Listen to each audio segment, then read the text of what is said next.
Mas vamos lá. Renato, aí ela olhou para mim, ela falou assim, Albem Mendes. E aí ela se lembrou de uma reportagem que eu havia gravado lá há 3 anos. E não era uma reportagem que tinha tido confusão, nada. Foi uma reportagem que até o gerente à época recebeu a gente bem, resolveu bem o problema. Eu acho que se tivesse tido uma confusão, eu teria falado com o Igor assim, olha, Igor, mesmo que ela esteja toda errada, não dá para eu entrar, porque já teve confusão na outra, enfim.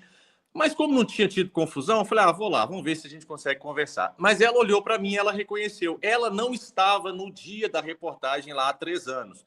Mas pode ser que entrou depois, sei lá. E aí, quando ela olhou para mim, você é o Albem Mendes? Você já fez uma reportagem aqui? E aí ela já pegou o telefone e já acionou a polícia. E aí, quando ela acionou, isso não fazia o menor sentido, porque ela havia feito uma compra, não estava querendo devolver para o consumidor. É muito fácil ela ter um controle lá de compras. Ela sabia. Estou falando de uma compra feita há 40 minutos, gente. Mas aí não fazia sentido nenhum ela chamar a polícia. E aí eu pensei, ela deve estar chamando a polícia por causa da reportagem passada, ela está com raiva. Então, se não tem nenhuma razão para ela chamar a polícia, essa mulher vai mentir alguma coisa, vai inventar alguma coisa. Aí eu falei com o Igor, começa a gravar. E foi a melhor coisa que eu fiz, Renato, porque se eu não tivesse gravado, as narrativas que, mesmo eu tendo gravado, já houve narrativas de que a gente estava errado, imagina se eu não tivesse gravado. E aí o Igor estava gravando, eu falei, Igor, pode gravar tudo, inclusive no princípio da gravação, tem um momento que eu falo assim, Igor, não vamos nem discutir com ela mais, vamos aguardar a chegada da polícia. Já que ela estava chamando a polícia, vamos aguardar a chegada da polícia.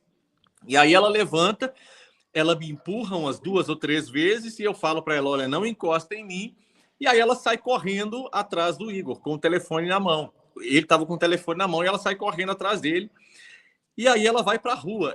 Gente, assim, eu não sei se quem assistiu tudo percebe, mas ela sai do depósito, ela vai para a rua atrás do Igor, e aí eu vou atrás. Porque, afinal, o Igor é meu funcionário. E aí eu tô atrás e tô vendo ela correndo atrás dele, aí ela não consegue alcançá-lo, ela retorna. E aí, quando ela retorna, ela tenta fechar o depósito. Só que a nossa mercadoria, que nós havíamos pagado, estava lá dentro. Não tinha sentido. Inclusive, a chave do meu carro também estava lá dentro, depois que eu fui descobrir isso. Não tinha sentido a gente ficar lá de fora. E aí eu faço para entrar. E aí ela começa as agressões. Ela me dá tapa, ela me morde. Já nesse momento ali, ela já me morde, ela me dá alguns tapas e eu não revido. E aí ela vai e rasga a minha camisa. Tudo isso nesse primeiro momento. Ela rasga a camisa, depois ela vai tomar água e eu tô com a camisa rasgada e tô falando com o Igor. Igor, filma, continua filmando. Aí aparece um funcionário dela lá.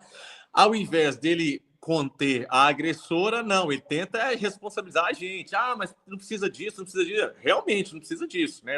Um consumidor sendo agredido aqui no estabelecimento. E aí é um momento que ela pede uma faca, ela fala assim, olha, pega uma faca aí que eu vou matar ele agora. E aí, a partir desse momento, Renato, eu tento ficar o mais próximo possível de contato visual com ela, por causa dessa ameaça que ela fez. Né? Ela falou, pega uma faca que eu vou matar ele agora. Então, a partir desse momento, existia um risco real de uma tentativa de assassinato. Então, eu não podia perdê-la de vista. Então, eu fico ali mais perto, eu tô com a minha camisa, eu fico olhando para ver se alguém ia trazer a faca, se alguém ia tentar dar a facada, ou se ela ia fazer alguma coisa e tal. Então, eu fico sempre ali mais perto, observando isso. E aí, não sei, não entrega uma faca para ela, aí ela vem, aí ela dá cadeirada, ela pega um lustre, ela quebra o lustre, aí ela vai e fala da minha filha, que é um outro momento assim que foi extremamente baixo, né? Que a minha filha, há um tempo, teve um problema no hospital e eu tive que intervir para minha filha ser atendida. Ela estava numa situação grave, aí essa mulher vai e fala: cadê sua filha? Não morreu, não? E dá aquela risada assim. E aí acontece um momento mais crítico da situação. Por quê? As pessoas que assistiram tudo, eu acho que elas conseguem imaginar, mas ninguém consegue sentir a sensação que eu estava lá, porque eu já tinha sido agredido e ela já havia pedido uma faca. Então eu já sabia que existia um risco de homicídio ali. E aí essa mulher, ela vai, enquanto ela está falando da minha filha, ela pega uma xícara e joga água 2 vezes no meu rosto. E eu continuo em silêncio, sem revidar e tal. Aí, de repente, ela vem na minha direção com algo na mão, que depois eu vim a ver que era caneca, depois que quebrou. Mas na minha cabeça, no momento ali, eu não sabia se era caneca, eu não sabia o que era. Ela vem e ela tenta acertar o meu rosto, ela mira na região do meu rosto para quebrar, então, em mim. E aí, quando ela faz isso, eu vou e faço assim com o meu braço para tirar a caneca da mão dela. E aí é o momento que eu justamente consigo tirar a caneca da mão dela. Porque se eu não tivesse retirado a caneca da mão dela, ela teria acertado a caneca em cheio no meu rosto e teria provocado um corte no meu rosto que eu nem sei se eu estaria aqui conversando com você.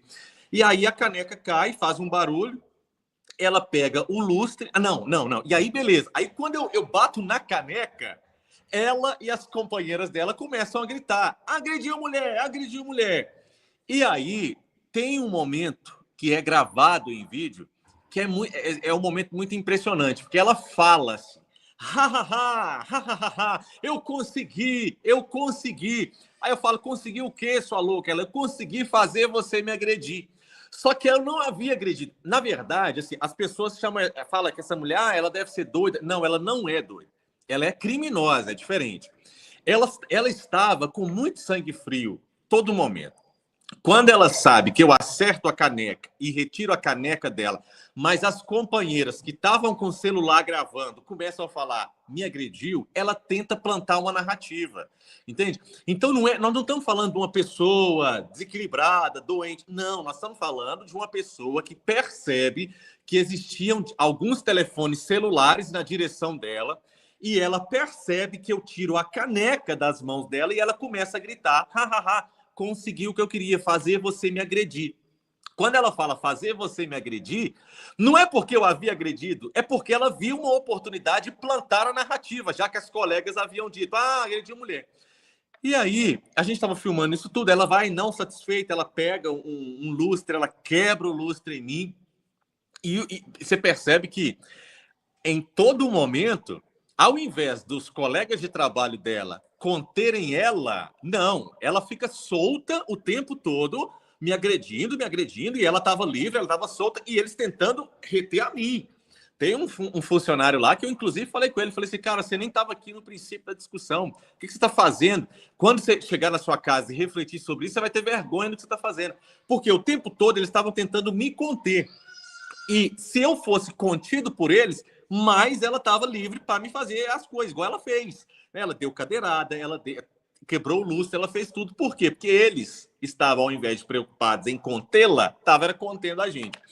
E aí, ok, chega a polícia, e aí a polícia chega, aliás, não sei se foi antes ou depois. Não, foi depois. A polícia chegou. No meio disso, um fato curioso é que um motoboy escorregou ali na pista e você ainda conseguiu parar para ajudar ele no meio da briga inteira. Isso, rapaz. Quando eu olho, eu vejo um motoqueiro lá acidentado, eu falei: pronto, né? Não tem jeito, porque a pessoa mais capacitada ali a prestar os primeiros socorros, eu entendi que seria eu, né? E a gente tem o dever de fazer isso, né, Renato? Até mesmo como pessoa humana, como ser humano e também como interno, né? Eu já estou no internato de medicina, nós estamos, inclusive, na urgência e emergência, então ali eu deveria fazer aquilo. Mas acabou que o Igor estava filmando e isso entrou na reportagem também, e o motoboy não teve nenhum ferimento grave, não. Aliás, nem ferimento leve, ele só se assustou mesmo e caiu. Mas aí chega a polícia. Aí, ok. Aí a polícia chegou o filho dela também. E aí eu entendi exatamente do que se tratava aquilo tudo lá. Porque o filho dela chega, ele tira o telefone. O que eu penso, Renato? Eu penso assim: se eu sou filho, a minha mãe acabou de ter um problema, eu vou tirar minha mãe da cena, eu vou conversar com minha mãe, vou tentar entender: mãe, o que aconteceu? E se a minha mãe, porventura, mentir para mim, falar assim: olha, meu filho, eu acabei de apanhar, cara, a última coisa que eu vou pensar em fazer é pegar um telefone. Até porque já tem polícia, né? Eu, como filho, eu vou defender minha mãe. Mas não, ele pega o telefone e ele filma e começa: ó, o candidato aí, ó, o candidato. Aí eu falei: então já entendi. Eles estão pegando esse episódio e transformando esse episódio num episódio político. Então, desde o primeiro momento, quando ela me reconheceu na loja, ela não reconheceu o Ben Mendes da Ronda do Consumidor ou o cliente Benoni. Não, ela reconheceu um pré-candidato ao governo do estado. Então agora ela ia fazer todo o auê. E o filho dela, o candidato aí, beleza. Aí nós fomos para o batalhão. Chegando ao batalhão, do batalhão, eu fiz os primeiros procedimentos e aí eu fui para fazer o corpo de delito, o exame de corpo de delito. E quando eu falo, gente, isso é engraçado que essa parte não foi gravada. Aliás, eu acho que foi gravada só pela funcionária dela, então é óbvio que eles não vão mostrar isso. Quando o policial chega e o policial está lá conversando com elas, eu falo assim, policial, eu preciso fazer o exame de corpo de delito, porque eu estou todo machucado. Aí todas elas caem na risada, como se eu estivesse falando assim, vai fazer corpo de delito, não sei o que e tal. Aí eu exigi fazer, e nós fomos fazer o corpo de delito. Então as lesões foram todas descritas no laudo, eu tive que fazer a profilaxia, né, para mordedura humana e tal. E aí eu retorno para o batalhão. Quando eu retorno ao batalhão, eu chego, cara, assim, para minha surpresa, tinha 2 documentos à mesa. Um documento, ok, correto, que era ela figurando como autora e eu figurando como vítima e se comprometendo a comparecer ao juizado especial no dia 7 de alguma coisa, não sei se é 7/4 ou 7/5, algum 7 aí, para o processo correr. E o outro que ele bota lá junto, eu li e falei, o outro estava colocando eu como autor de agressões. Por quê? Porque o policial, nesse momento em que eu fui para o hospital, a advogada da mulher juntou com o PM para tentar bolar que eu fosse agressor, entende? E aí, quando eu vi aquilo, eu falei assim, não, eu não vou assinar isso aqui, né? Eu não sou agressor de ninguém, eu não agredi ninguém, eu sou vítima da situação. Aí ele tenta me constranger a assinar de todo jeito. Ele começa com um palavreado lá de intimidação mesmo, que a gente sabe como é que é. Ele pega o celular do Igor, que o Igor estava gravando assim, ele pega o celular, ele fala que apreendeu o celular. Ele fala que eu estava preso em flagrante. Ele apreendeu o celular? Quando ele apreendeu, eu falei, Igor, agora você deixa comigo. Deixa comigo, nós não estamos fazendo nada de ilegal. Aí ele viu que aquilo ia dar muito problema para ele, aí ele foi devolver o celular para o Igor e falou assim, coloque esse celular no seu bolso aí, rapaz. E aí é um momento, até no vídeo, que eu chamo a atenção do Igor mais duramente. Eu falo assim, Igor, atenção aqui, deixa comigo. Por quê, Renato, que eu tenho essa atitude com o Igor? Porque eu entendi o que ele estava querendo. Ele estava querendo plantar um desacato. Era isso que eles queriam, né? Já que não tinham conseguido a manobra lá para ver se me colocava como autor, eles queriam plantar um desacato. E aí, quando ele pegou o celular do Igor, o Igor ficou tentando explicar que ele tinha direito de ter o próprio celular. Só que eu falei, Igor, silêncio, por quê? Porque eles iam plantar isso, sabe? Eles iam plantar assim, se o Igor crescesse um pouquinho, desacatou, tal, a gente sabe como é que é. E depois nós viemos a descobrir não, e aí beleza. Aí não assinei nada. Aí tentaram, então, fazer com que eu fosse no chiqueirinho da viatura, que é o camburão lá de trás. Falaram que ela iria deixar ela ir no carro próprio e eu ia na viatura. Quando eu bati o pé, falaram que então, se fôssemos nós dois na viatura, ela iria no banco de trás e eu iria no chiqueirinho. Eu falei, não vou de jeito nenhum, não vou para chiqueirinho não, então só vai me algemar. E aí, quando eles viram lá que a gente não ia se render mesmo, eles foram. Aí eu fui no carro próprio. Só que nós descobrimos depois, Renato, que isso era um fato político que eles queriam fazer. Os policiais fizeram contato com veículos de imprensa porque eles queriam a imagem de eu saindo da viatura no camburão. Eu já estava sem camisa, minha camisa estava rasgada, então estava. Pensa na imagem, sabe? Imagina a imagem. Que destrutiva que seria a imagem.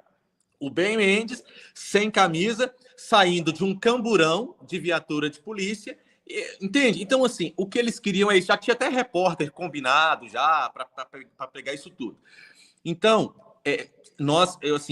eu fico muito feliz, louvo a Deus, que a gente conseguiu agir com a cabeça muito no lugar. Eu bati muito meu pé.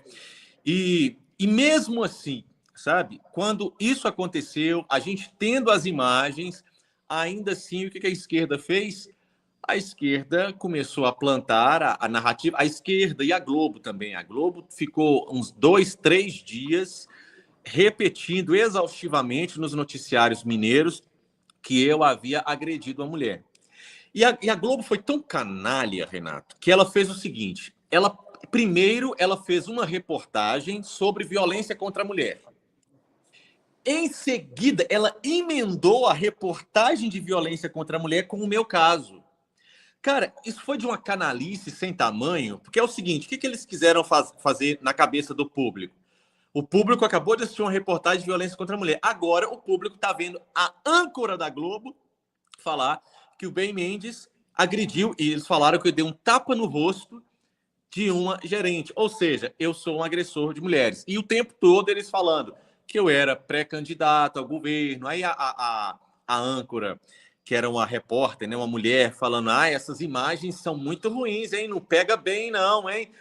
Entende? Tentando induzir o público de que eu, ao invés de ser vítima, de que eu era autor de agressões. Só que, assim, o tiro deles tem saído muito pela culatra, sabe, cara? Porque o que a gente conseguiu de apoio depois disso, porque enquanto eles estavam lá, os esquerdistas estavam atacando, eu cheguei a comentar com a Nacional. Falei: gente, eu tenho todas as imagens. Então, bastaram vir as imagens ao ar, que as pessoas viram e falaram assim: cara, peraí, o Ben foi, na verdade, linchado, ele foi espancado dentro da loja, não agrediu em momento nenhum.